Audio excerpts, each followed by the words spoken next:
Bab 252. Ingin memintamu menyampaikan pesan. Anjing gila. Usai mendengar ucapan Louis Lu, Marcel Pu mereka langsung terdiam sesaat.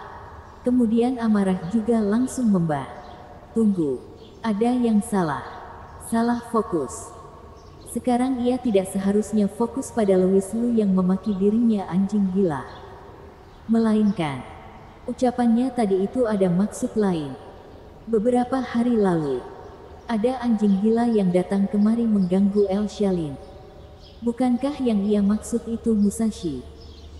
Bisa dikatakan juga pemuda yang bernama Louis Lu ini pasti pernah menemui Musashi sebelum Musashi menghilang. Apalagi mereka mungkin saja terjadi sesuatu masalah. Karena ia menggunakan kata mengganggu. Marcel Pu seketika menepuk keningnya berujar. Kehilangan Musashi pasti ada hubungan denganmu. Benar, pasti ada hubungan denganmu. Ia jadi teringat kembali hari pertarungan mereka. Pemuda inilah yang menembak jarum emas itu kembali dengan kekuatan anehnya. Hal ini menjelaskan bahwa dirinya bukanlah orang biasa. Dengan kemampuannya, membunuh Musashi bukanlah masalah baginya. Marcel Pu bagai tersadar kembali.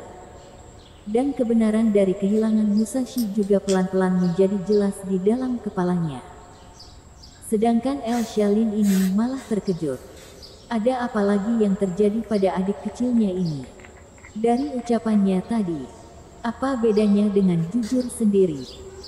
Bukankah ini sama saja sedang mengarahkan masalah kepada diri sendiri?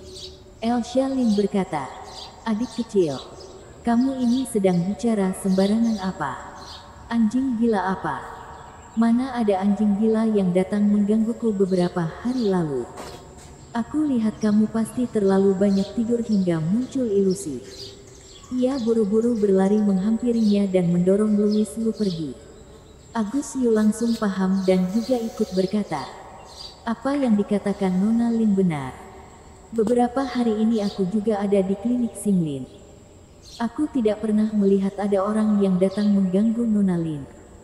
Raut wajah Marcel Pu langsung menjadi suram dan berkata, apakah kalian benar-benar menganggapku sebagai orang bodoh? Bagaimana mungkin ia tidak tahu mana yang benar, mana yang bohong? Semakin El Shalin dan Agus Yu menjelaskan, berarti ia semakin dekat dengan kebenaran. Penjelasan berarti menutupi kebenaran.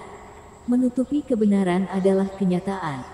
Musashi ini pun langsung dibunuh oleh Louis Lu.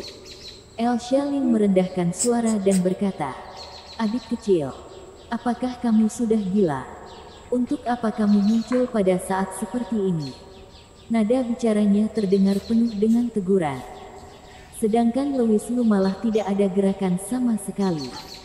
Bahkan juga tidak meninggalkan tempat seperti yang diinginkan El Shalin.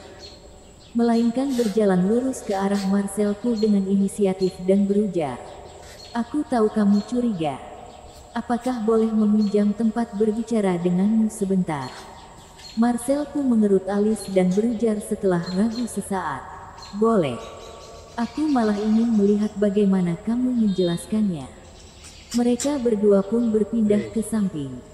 Louis Lu membuka mulut berkata, anak buah Jepangmu itu sudah dibunuh olehku. Apa? Marcel Pu awalnya mengira Louis Lu ingin membela dirinya dan ingin menjelaskan bahwa dirinya tidak ada hubungan dengan kehilangan Musashi. Namun siapa sangka kalimat pertamanya bisa-bisanya langsung mengakui bahwa ia sudah membunuh Musashi. Semua ini terlalu mendadak, sehingga Marcel Pu tidak langsung menyadarinya dalam seketika. Padahal ia sudah menyiapkan kata-kata untuk interogasi Louis Lu. Namun siapa sangka malah berakhir menjadi seperti ini. Louis Lu kira ia tidak mendengar dengan jelas. Lalu mengulanginya lagi. Anak buah Jepangmu itu telah menjadi pupuk dan selamanya menetap di negara Long kita. Akulah yang membuatnya menjadi pupuk. Louis Lu tahu bahwa masalah ini tidak akan bisa tertutup lama. Orang luar negeri hilang di negara Long. Asal Marcel Pu melapor ke atasannya. Pemerintah negara Long pasti akan sangat cepat menyadarinya. Hari itu, dari klinik Xinlin ke hutan pinggiran timur, terdapat banyak kamera. Ingin mencari kebenaran, tentunya tidak sulit. Hanya saja masalah cepat atau lamanya waktu. Daripada menghabiskan tenaga pemerintah negara Long, lebih baik ia langsung mengakuinya saja. Louis Lu pun tidak pernah bersikap lemah.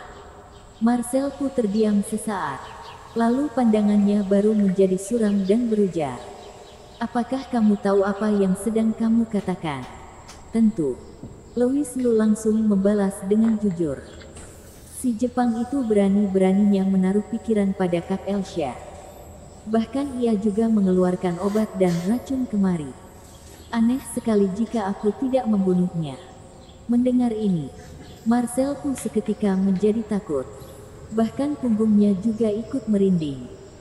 Sebenarnya sikap apa yang dipakai pembunuh ini? Padahal ia sudah membunuh orang. Namun ia malah masih bertingkah bahwa itu sudah seharusnya dihukum seperti itu. Terlalu tenang, terlalu menganggap remeh. Marcel pun tanpa sadar merasakan auranya yang berkurang banyak. Dan tidak berani menginterogasi Louis Lu dengan suara kencang. Ia takut. Sekalinya Louis Lu tidak senang, ia juga akan membunuhnya dengan santai lalu menjadikannya pupuk. Musashi memang agak gegabah.